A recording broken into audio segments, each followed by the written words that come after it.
So, welcome, beloved online audience. Here we are, and we are in somewhere in California. I forget what it's called, Rohnert Park or something, at the Soul Search uh, Enlightenment Expo. And Scott and Middle Katrina. school, everybody starts checking each other out in a different way. Yeah, And and I I shall say goodbye. I love you.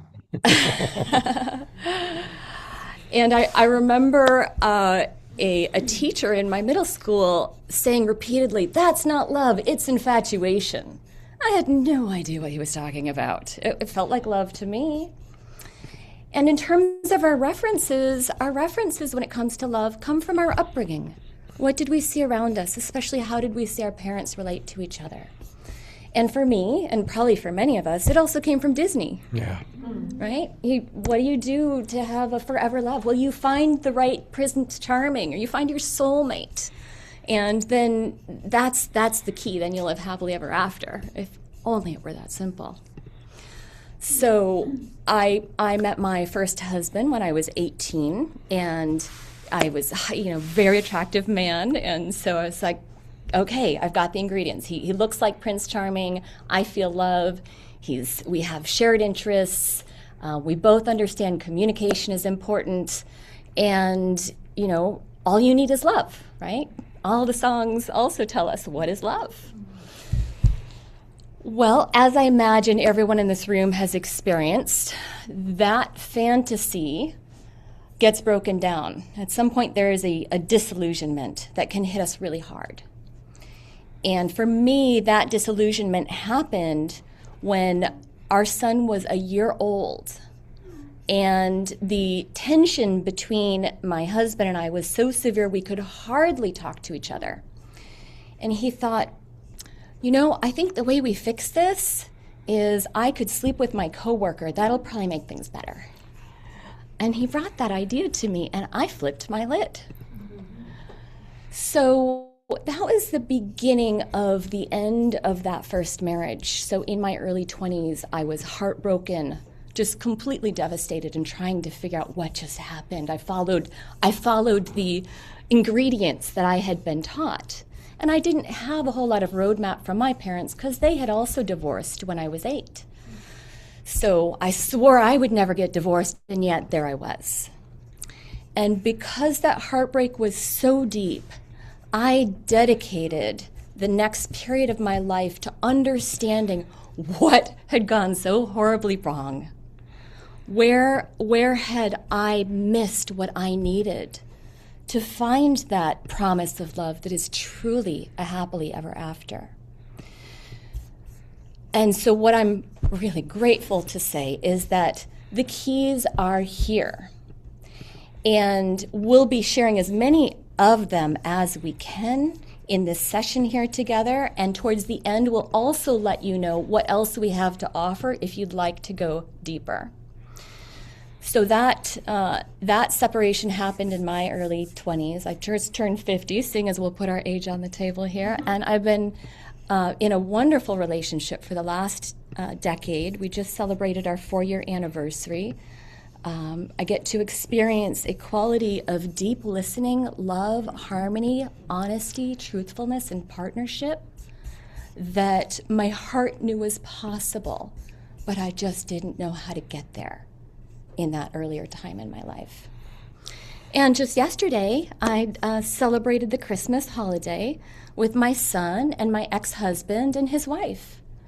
And even though we had this horrible breakdown, and we had close to a decade of hardly being able to be in the same room with each other without a breakdown happening, we were able to use some of the tools that we'll be teaching here and of course in our courses to heal those wounds of that early time and to come into a place where we could look into each other's eyes and say, I love you, and I really want what's best for you and for our son.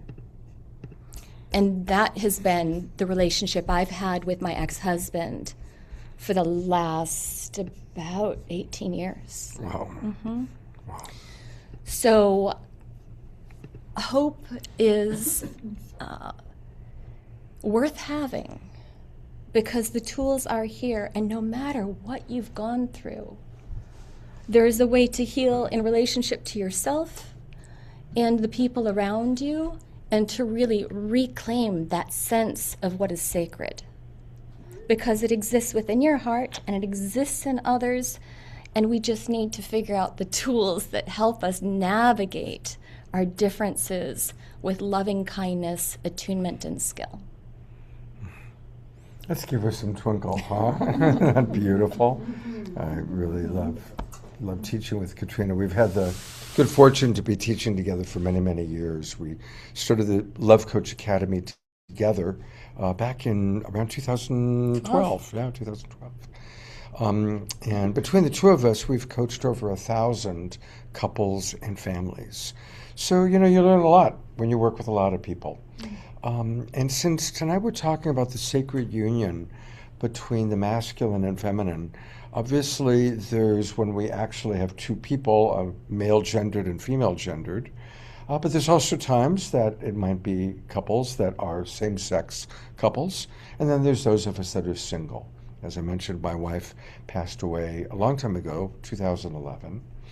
And so often there is also the part of balancing the masculine and the feminine within ourselves. And obviously all of us have a masculine side and a feminine side. Of course, I see all female gendered people in our outside audience here, and in our Zoom room audience, it's a little bit more of a mix. But I'm curious, I'm going to go to gallery view so I can see what our online audience says about this. For those of you that have your cameras on in here and those out there, how many of you feel like you have a highly developed masculine side? Who says highly developed? Okay. And who would say you have a moderately developed masculine side? Okay. And how many of you feel that you're not able to be as often in your divine feminine as you would like because you're having to do so much masculine stuff? Yeah, almost everybody raising their hand there. So I want to address that because that's one of the main things that I've discovered in coaching is how many female-gendered people are not able to drop into their divine feminine. They're not able to relax. And I do find that ideally when a woman, female-gendered, or even male-gendered, when we really drop into our divine feminine side, that's when we have deep meditation, deep insights, whatever our spiritual practice might be, is when we feel most connected to the divine or whatever you might relate to in a spiritual way. Who can relate to that? Notice that when you have to really be relaxed and not in, pardon my language, you're not in get shit done mode, right? But you have to be in that relaxed state to really have those higher states of consciousness. Yeah. And one of the challenges, and I can say this as a man, for those of you who are married or who have boyfriends, men somehow expect their woman to automatically drop into their divine feminine side. But they've been busy getting stuff done all day long and being in the masculine, you can't just flip. And some women need hours to transition from that busy masculine get things done space into the more relaxed, really ready to receive space. Is that true for, most everybody's nodding their head. Yeah. How about you? How do you manage that? Because you... Certainly.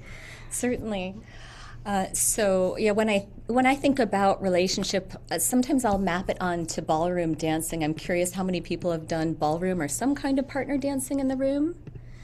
So in ballroom dancing, there's like learning how to do the dance, and then there's a lead and there's a follow. And generally, the lead is the masculine role. I'm guiding and directing what's happening.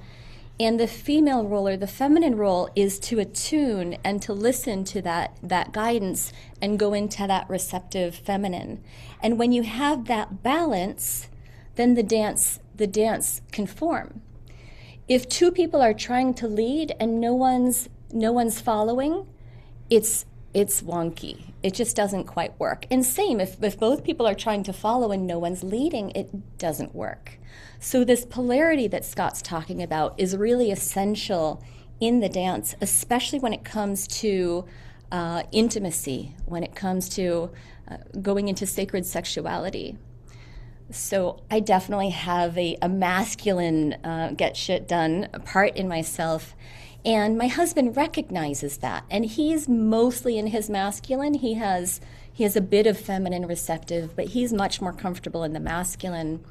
And so when I've had a big work day and we want to shift into intimacy, he knows I need some time to unwind, to get out of my rational, my to-do list, but I need it to be thorough. If my mind is still going on, I don't want to forget to do X, Y, Z, and I don't write it down, I can't let it go, and so part of that masculine will stay online. So I need to go, okay, I've taken care of tracking what I need to do later. There's nothing urgent right now, and then I need to just turn that off. And so sometimes I'm learning to play guitar. I like to sing. I'll turn on some music. I'll maybe take a bath or a hot tub. But we start to go into that mode. And sometimes we'll pull out the massage table.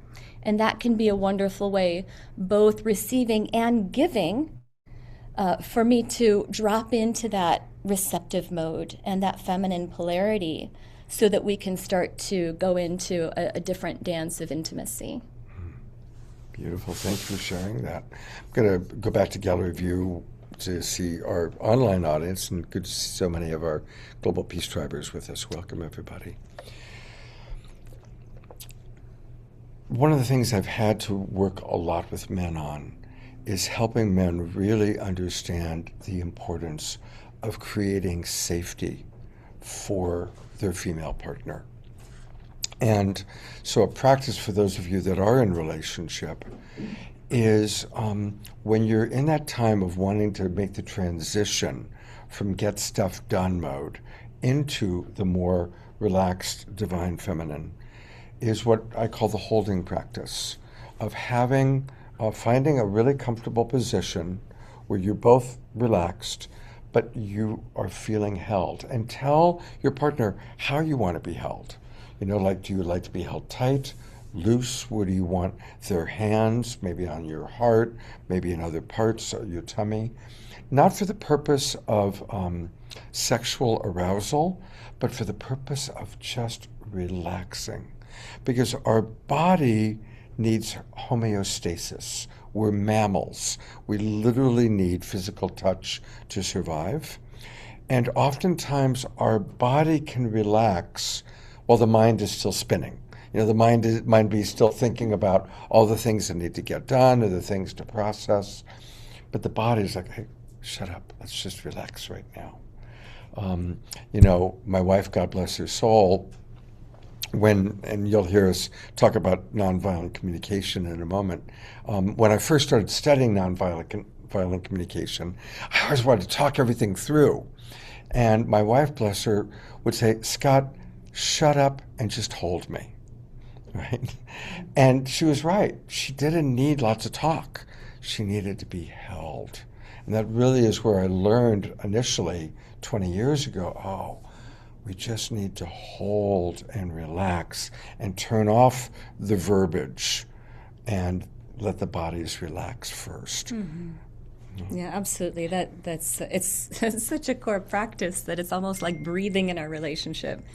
We have our morning snuggle time, and then there are just times throughout the day where it's like, let's just sit into each other's arms, and that's part of the way that we keep a sense of connection, intimacy, and attunement with each other, but also emotional regulation. It's nourishing and gets us back into a sweet space. Yeah. How many of you are familiar with nervous system regulation? About most of our audience, and out here, most everybody's nodding their heads. So it is really important for each person to find their own ways of relaxing the nervous system, calming the nervous system down. Now, our topic tonight is about the sacred union of male and female, masculine and feminine. And so, how many of you have studied or taken a course in Tantra or sacred sexuality? Not so many. Okay. How many of you have heard of Tantra and you've gone, oof, I want to stay far away from that? It seems like there's something messy there. Anybody? Thank you for being honest. Yeah, looking here. Okay.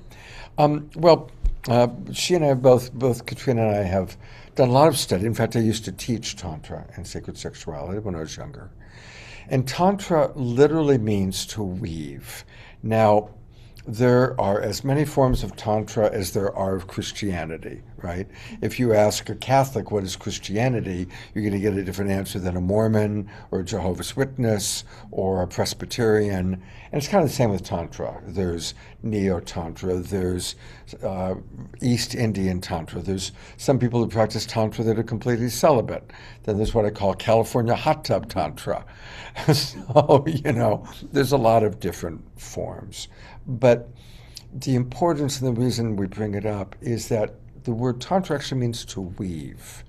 And for me, Tantra, sacred sexuality, is weaving our masculine and our feminine, weaving two bodies together, and then whether or not you're single or in a relationship, weaving our sexuality, or if you will, our physical self, with our spiritual self. Most of us growing up in America, most of us here probably grew up in America, there's a big split between spirituality and sexuality. You're either spiritual or you're sexual. And what I loved about my understanding and experience of Tantra was it's weaving the two together. To me, my greatest moments were with my wife making love and then praying, and making love and then praying. And there was something very beautiful about that weaving that made a huge impression on me. And so the weaving of the masculine and the feminine, the weaving of the physical with the spiritual is, to me, a huge part of what we're talking about today. Mm-hmm. This was actually significant when it comes to my first marriage and part of my learning between that marriage and the one that I'm in now. I could make my ex-husband wrong for that moment of wanting to sleep with his coworker, or for things that happened after that that made our relationship impossible. However, what I didn't understand at the time was that I was able to just turn off my sexuality and channel it spiritually. He couldn't do that. He didn't have the ability to. For him, he felt more of a sense of love and connection with the divine through sexual expression, and I didn't understand that. For me, sexual expression was like it just felt right or it didn't feel right, but I didn't know the difference. And so there were things that didn't feel right with him, and I didn't know how to talk about it. I would try, and my body just slowly shut down. And so he was in his young 20s, and he didn't want to be celibate for the rest of his life, and he just had no idea what to do. And we had no way of talking about it. I didn't know that what I needed was a level of presence and sacredness, like, let's shower before we make love. Let's beautify ourselves. Let's light some candles. Let's say some prayers. Let's add in massage. Let's learn about our bodies. Let's talk about what feels wonderful, and we'll create a mutually fulfilling experience. And what feels uncomfortable, and let's talk about it rather than just sweeping it under the rug. We didn't have any of those skills. And the two biggest things that can undermine a relationship are sex and money. Mm-hmm. And so this was the one that undermined our relationship. And it was also one of the first ones that I went, oh, I put him in an impossible situation. I didn't know that. I thought I was just taking care of myself. I didn't realize that he has a drive that's so much different than mine that he can't just turn it off. And that was one of my first experiences of stretching into compassion and empathy for his experience. And it's not a unique experience. many, many men, and there are women too, who have a strong drive, and it's like eating food. They need just a certain amount of it to feel like they're really alive and that life is worth living. And so that was one of the first ways that I noticed I needed an education. I needed to heal my own body, and I needed to understand why my body had shut down and had a harder time feeling erotic pleasure. I needed to learn about that. So while I can carry some in nonviolent communication, we'll call it jackal, about California hot tub neo-tantra, because there is some damage that happens under the name and banner of Tantra.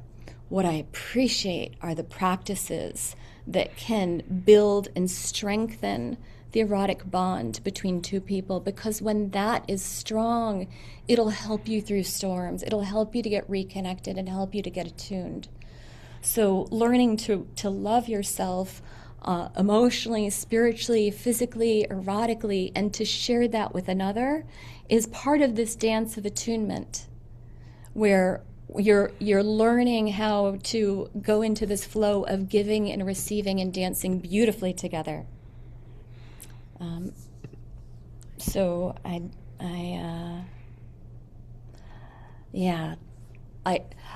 curious how many people are familiar with Men Are From Mars, Women Are From Venus. It came out like 20 years ago, right? Yeah.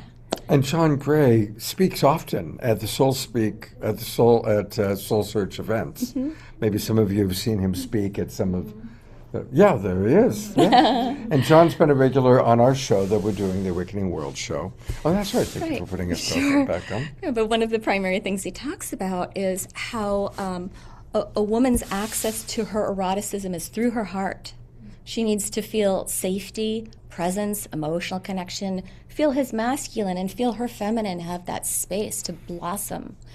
And the way to his heart is through his eroticism. He wants your adoration, your appreciation, your presence. He wants to know that he's wanted by you. And to want him physically and closely makes a huge difference for the masculine, a huge difference. Yeah, I mean, there's kind of, having worked with over 1,000 couples, there's an irony, which is that most men, their thing is, if my woman really loves me, she wants me to be inside of her. And if she doesn't want me to be inside of her, she doesn't really love me. And that is a primal thought and built-in belief system that almost all men, especially if they're younger or less mature, have. We don't have the reciprocal thing going on here. It's almost the opposite. It's like, if you really love me, you'll love me. You wouldn't pressure me, right, regardless exactly. of what happens. Right, yeah. How many can relate to that as a challenge, right? Mm-hmm. Yeah. So it ultimately comes down to understanding both. People ask us, well, what's love coaching? And what is love? And having studied relationship my whole life and having studied spirituality my whole life, I've come to the conclusion at the age of 70, I just turned 70 2 weeks ago, that the highest form of love is compassion. And the practical daily application of compassion is radical acceptance. If we can have radical acceptance of the past, radical acceptance of ourselves and each other, that's real love. It's not romantic love, it's not conditional love. It's really learning to have radical acceptance of what is. And I'm going to partner that with, if you're looking for your life partner, it's not radical acceptance of anyone for anything they do. Discernment is key. Know yourself deeply. Know what it is you need. Know what does and doesn't work for you. Learn how to communicate it. And so, you want to find a partner that you really look and say, is this someone who I can accept? Everybody, when we fall in love with someone in the beginning, we've got, this whole this neurochemistry that comes online. The oxytocin, dopamine, and serotonin is an incredible natural high. There's serendipity and synchronicity that happens, and it's like God is saying, he's the one. This one's the one. I can tell I'm getting all the signs. And there's a chemistry that's going on. And so it's like, oh, he likes dogs and I do too. Oh, we both always wanted to go to France. Like all of those things happen. And we mark all of our checklists go off. And then after a while, that neurochemistry starts to die down and you go, oh, he always leaves that toilet seat up. And there's socks on the floor again, like the hamper's right there. Right, that list comes up. Now, will happen with anyone. You're not going to find the perfect person who checks all the good boxes and not the other ones. And so the discernment is to recognize there will be challenges with everyone. Is the balance of all the check boxes that are essential for me strong enough that the parts that are not what I would prefer are still worth it? And then you can go into having acceptance. I've chosen this. I'm choosing now to use this partnership as a way to deepen my growth and to be in a path of awakening together. And compassion is key, and a practical way to apply compassion is through empathy and through tools like nonviolent communication. Which we'll talk about, but I want to come back to radical acceptance for self for a moment. Our mentor, Marshall Rosenberg, used to say the most important form of empathy is self-empathy. And really learning to accept ourself is huge. I truly believe that the meaning of life is we're here to learn to love, starting with ourself. And self-love is not selfish. People who actually have healthy self-love, those are the people who go out to the world and give, because they're giving from the overflow. It's the people who don't love themselves, fundamentally, that are just grasping everywhere, and that's where you get that narcissistic or egocentric behavior. So learning to accept ourselves is really important because we're all getting older. We all haven't reached, maybe the model of what we thought perfection would be or what we thought our life should be. So learning to have radical acceptance for self is really, really important. And again, since the topic is the sacred union, when we are in any relationship, whether it's romantic or Katrina and I, of course, are platonic, but every important relationship in our life can serve as a sacred mirror to reflect back. And so we project onto everybody else. Every thought we have about another person, no matter how much we know them, is a projection. And likewise, we're receiving other people's projections. So slowing down and looking at, wow, this is my projection of you. This is your projection of me. What is that teaching me about the way I see the world or the way I see myself? And this form of self-inquiry, this form of self-reflection is very, very important to our true growth, our true evolution. Does that make sense to everybody? Yeah. Yes? Just to make sure I got it correctly, like when you're saying that we project ourselves onto other people because that's what we do. Like we behave in the ways that we are, and that's our projection of ourselves. So for the other person, they're projecting them. Let me clarify it because I said a lot. So there was a question from the audience about clarification. Every thought any of us will ever have about another person, even if it's someone we know as well as our best friend or our spouse, our thought about them is a projection, okay? We think that this is what they're thinking or what they're feeling. And the reason this is important is, as a coach, having worked with 1,000 couples and families, having broken down a gazillion arguments and fights, almost every unnecessary argument starts with someone reacting to an inaccurate projection, right? I mean, I'm sure you all can think of a time when somebody thought you were angry, thought you were this, thought you were that, and then they reacted to their projection of you, right? And then that creates this whole unnecessary argument.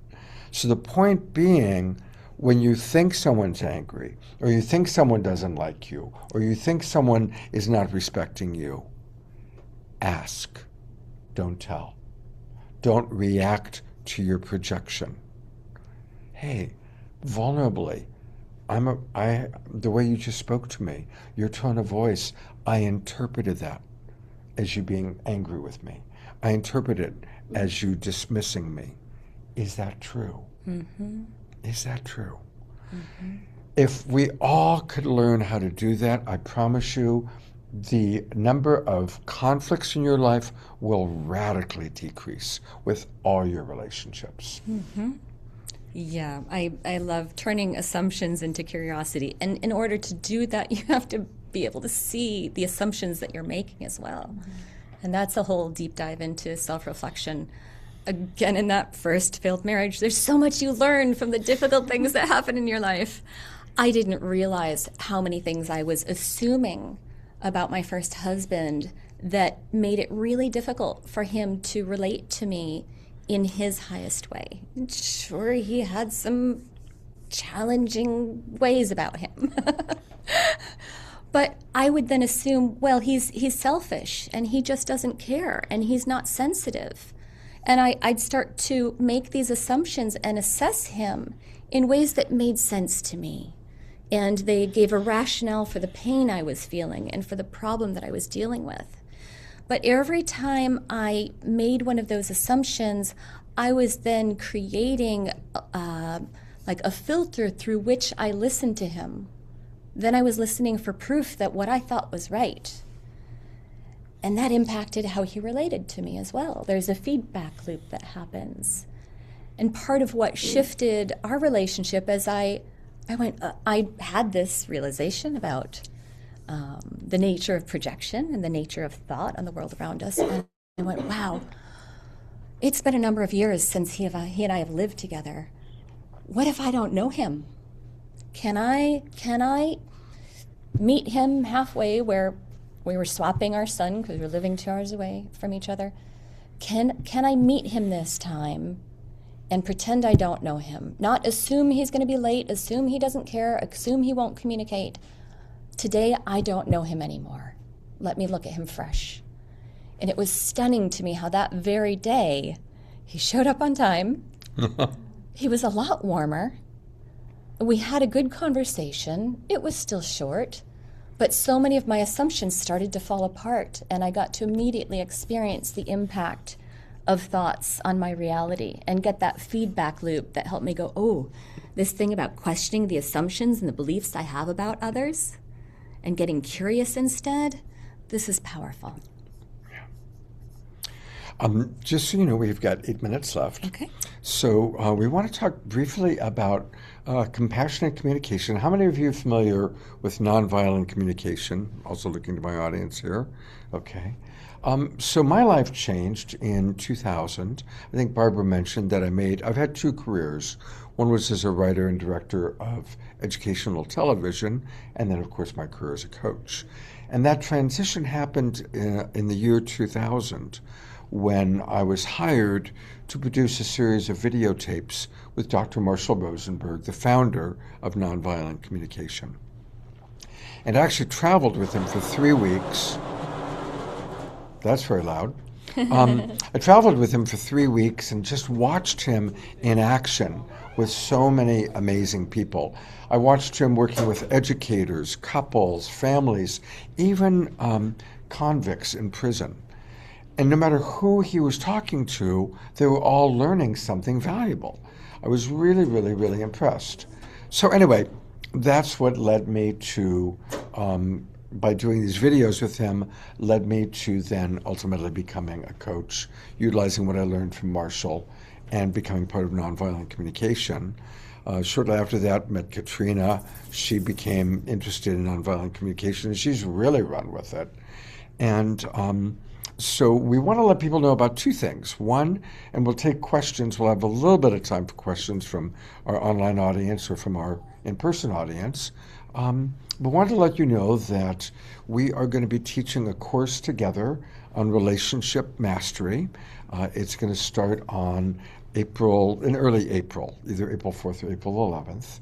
12-week course every Saturday morning, and it's a 2-hour deep dive into really learning the essentials of communication, how to really, and this is for singles or for couples.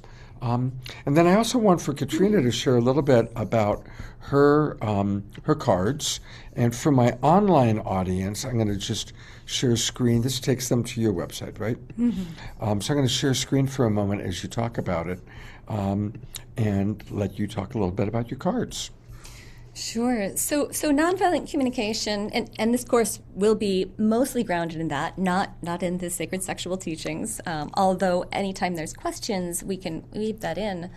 Nonviolent communication not only teaches us about the nature of thought and the projections we can have or the stories we can tell ourselves and how to catch that and be curious about it, but it also tells us about the very valuable nature of understanding our emotions, giving language to the emotions that are arising in us, understanding that that is precious information. It's letting us know whether our core needs are met or unmet. If you don't know if your core needs are met or unmet, you will have unconscious strategies to try to meet them because it's just our nature. We're compelled in our biology to try and meet our needs. Like the need, I'm hungry, I have a need for food, or you're just going to be compelled to eat. I need to be heard and understood. You'll be compelled to communicate, maybe at the wrong time, maybe with too much volume, maybe with some not choice words. But the need is to be heard. When you can understand the emotions that are there and the needs that you're trying to meet, it gives you more access to being able to communicate to your partner. Hey, this is what's going on for me. This is why I'm upset. This is what I'd love to have. This is what didn't work for me. It'll give you a way to do that that seeks to really avoid anything that can land as blame, shame, criticism, make wrong, and the kind of habits that naturally undermine relationship. It gives you a new framework for communicating. So the cards here, this is how I learned and practiced nonviolent communication. It's something I had created, thank you, many years ago when I was first healing my relationship with my ex-husband. And our son had also gone through a lot of challenges in that time that we were not communicating well. So there was a breakdown in my relationship with my son where he was yelling at me every single day. And I created the cards and played a simple game with him, and these fits stopped overnight. And that was almost 20 years ago. We have an amazing relationship now. We didn't go through the terrible teens because this became our foundation. So we didn't go into the power dynamics that are so common in parent-child relationships. Instead, he came to understand that as his mother, I was also his partner, and I was looking to see how I could support him to have the best life possible because I love and adore him. This is what supported me to do that. So the story about that and cards and a 108-page guidebook, so much of what I've learned in these last close to 20 years are in this box. These are $49.95 on the website. There's a QR code, and I have a few of them here. And for our online audience, real quickly, maybe you can show this QR code. Sure. For our online audience, here is the QR code for if you are interested in our Relationship Essentials course. Just get out your cameras and go to the QR code, and that'll take you to a little form that you can fill out. And for those who are interested, either Katrina or I will provide a free discovery session to learn a little bit about what your relationship situation is and give you some tips and tools, and also give you a chance to get to know us a little bit better because you might be interested in taking our course. So here's the QR code for that for my online audience, and then she's going to hold it up for our in-person audience. Or we can leave it at the table here if you'd like to walk up and take a picture. Yes, that's another way of doing it. And unfortunately, we're actually out of time. It's so short. It goes by very quickly. I'm sorry we didn't get a chance to read any of the wonderful comments that came in. Jerry Anderson, I saw yours. George, Tiara, thank you everybody for your comments. I'm going to turn it back over to Omashar to do a song while we say goodbye to our in-person audience, and then I'll swing around and reopen the computer and chat with you guys online in a few minutes. But I'm going to turn it over to Omashar, and then maybe Tiara for some prayer as well.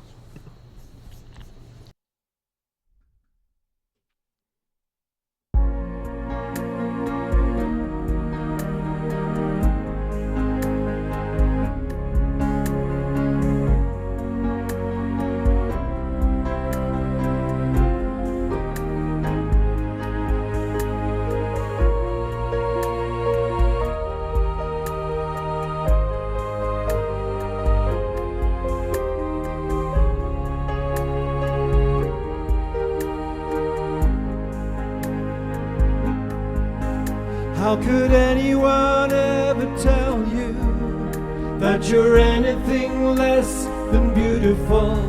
How could anyone ever tell you you are less than whole? How could anyone fail to notice that your loving is a miracle, and how deeply you're connected to my soul?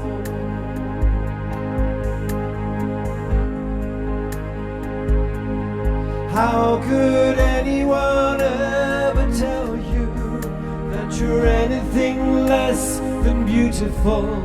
How could anyone ever tell you you are less than whole? How could anyone fail to notice that your loving is a miracle, and how deeply you're connected to my soul?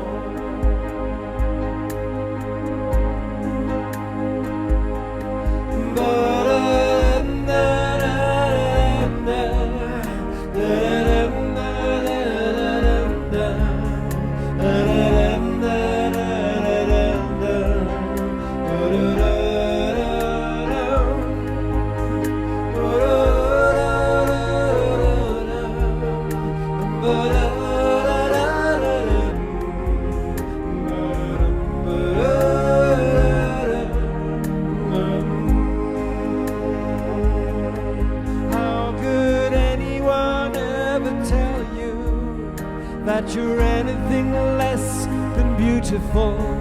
How could anyone ever tell you you are less than whole? How could anyone fail to notice that your loving is a miracle, and how deeply you're connected to my soul? One more time, then prayers. How could anyone ever tell you that you're anything less than beautiful? How could anyone ever tell you you are less than whole? How could anyone fail to notice that your loving is a miracle, and how deeply you're connected to my soul, and how deeply you're connected to my soul, and how deeply you're connected to my soul.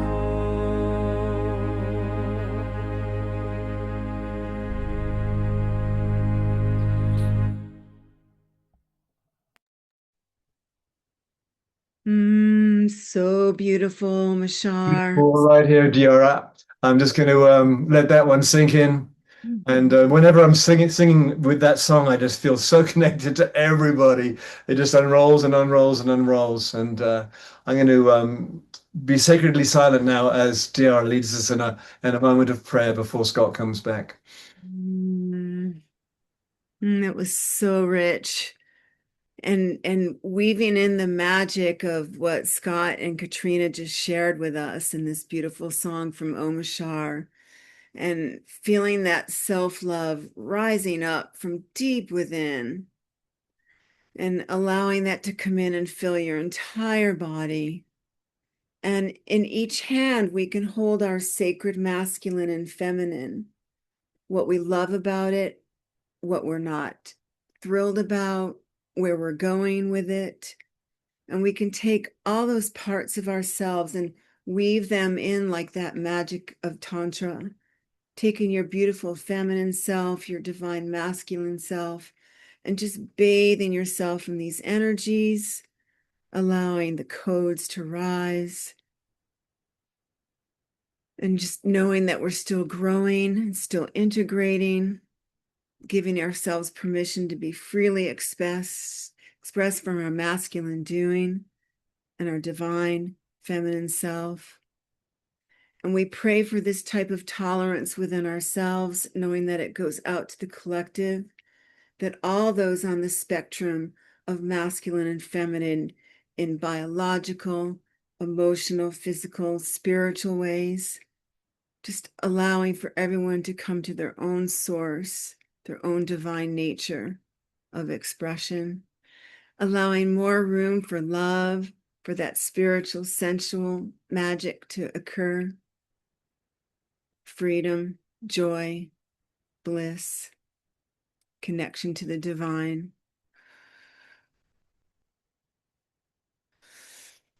And just breathing that in again. And really blessing Katrina and Scott for all the work they've done in this area. And blessing you, Omashar, for your beautiful way of being able to bring it into the music, into the words, into the vibes for us today and always. And with that, we say amen, and so it is. Thank you so very, very, very much. Well, thank you everybody for being with us on our Sacred Sunday show. And you got a little bit of a taste of the medicine that Katrina and I offer. And I'm going to go one more time to the QR code. And so everybody get out your cameras. And if any of you are interested in possibly taking our Relationship Essentials course, get out your camera, and that's going to take you to a little form, which you can then save on your device and fill out. I'll leave it up for a few minutes. And any of our Love Coach people that are sincerely interested in the course, either I or Katrina or both of us will offer a free 15 to 20 minute discovery session to kind of learn a little bit more about your relationship issues. We've just decided last night that we're going to do this course together, and we're excited about it. And you can learn all about it by going to relationshipessentials.org. I'll need to update the website a little bit. It's based on the last time I taught the course. But it's going to be 12 weeks every Saturday morning. And the last time I taught it, Kristen Hoffman and her boyfriend Troy took it. And I think a few others that are part of our Love Coach and Global Peace Tribe family did. And we are going to do a Global Peace Tribe Love Coach Academy hybrid retreat sometime soon, sometime probably late spring, early summer. So kind of bringing those two worlds together, my Love Coach Academy world and the Global Peace Tribe world. And yeah, that's a big part of what's going to be happening in this new year, 2026. And it's Vaillancourt, Vaillancourt, Vaillancourt.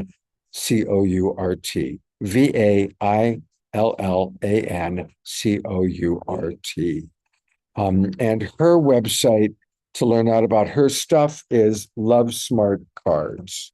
LoveSmartCards.com. And I just put that into the chat box.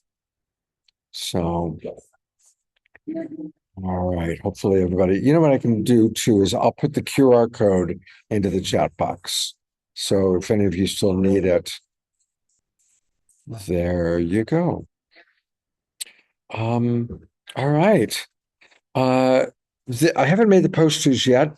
This Wednesday night, the next Awakening World show is going to be all about creative expression and exploring creative expression. Of course, Omashar will be with us.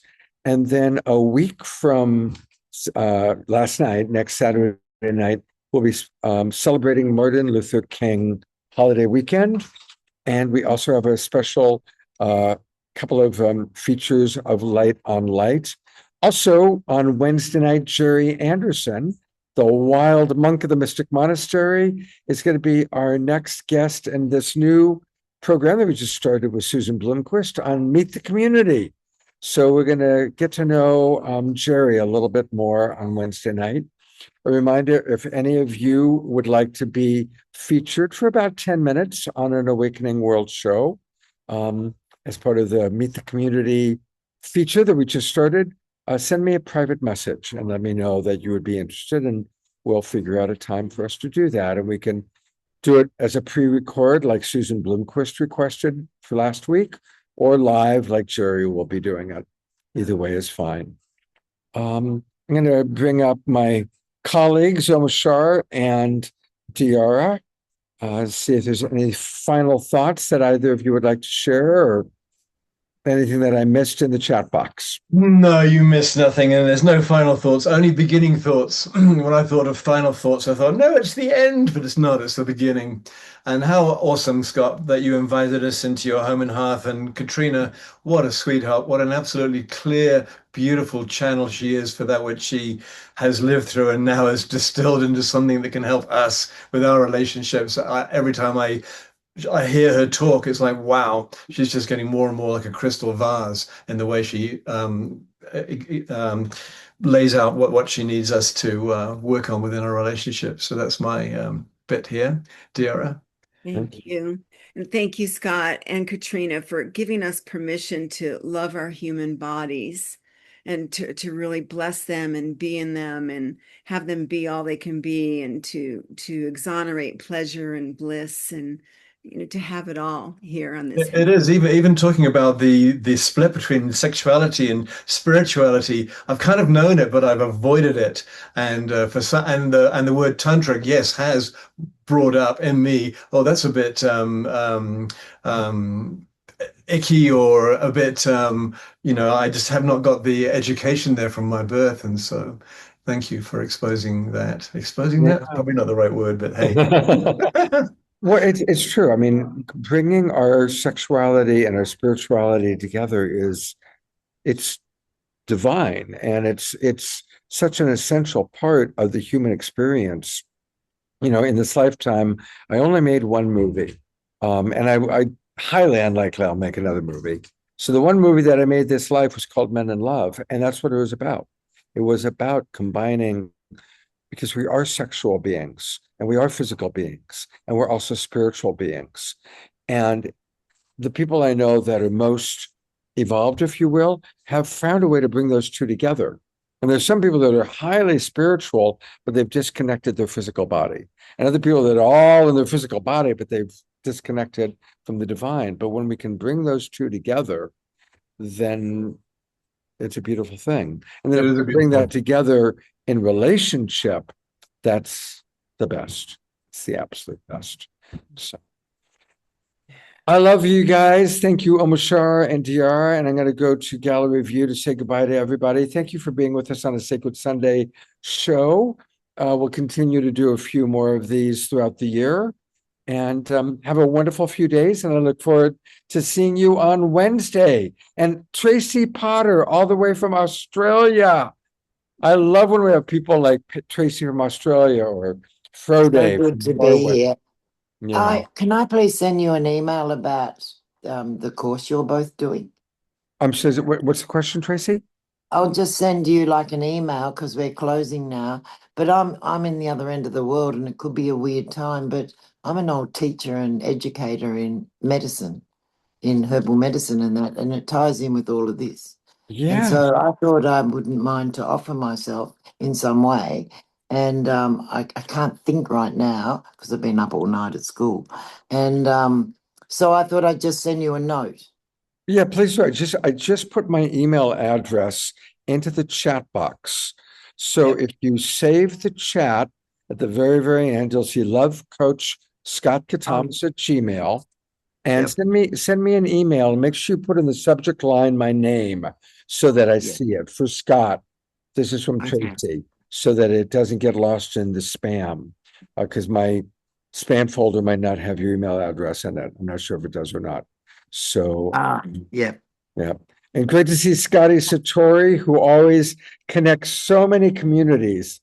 You are the community connector, Scotty. Oh, and here comes Katrina.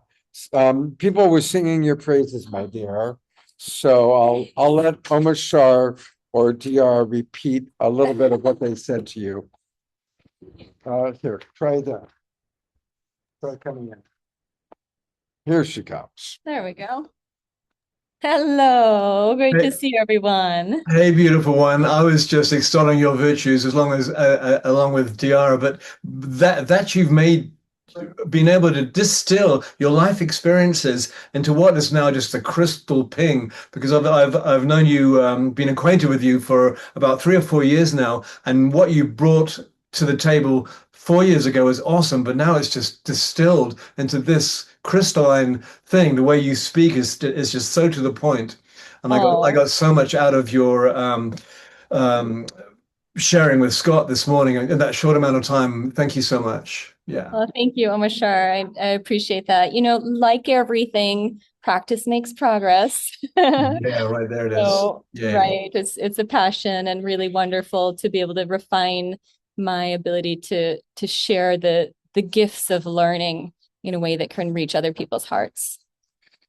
I want to acknowledge a couple of the messages that just came in. Tia Therese has 2 sets of Oh, Katrina's cards and books. She saw them on Global Peace Tribe. And Lorna, yes, a watch party to watch Men in Love. That is a great idea. oh yes. I have a 35 millimeter print of it in my storage space, and I've got a DVD, a little DVD. I'll have to figure out the best way to play it with new technologies. But You you we'll find can a you can just send it down the road for $20 and get them to put it onto a digital format. Yeah. okay. Yeah, that's what we'll have to do. Yeah. We'll show it at our retreat that we're going to be having. That's a great idea. I'll cuddle up and at the retreat, watch it. And we also do bedtime stories. Katrina and I have led probably what, a dozen retreats together? Something like that. Yeah, yeah. Yeah. And one of the things we do is bedtime stories With Uncle Sam. with Uncle Sam, where we all get it dressed in our jammies and we tell stories. And that's a fun part of the retreat. All right, you guys. I love each and every one of you, and I hope to see you on Wednesday night. Thank you for being with us for a lovely Sacred Sunday show. And thank you, Omashar and TR, for hosting and music and all that you provide. See you all on Wednesday.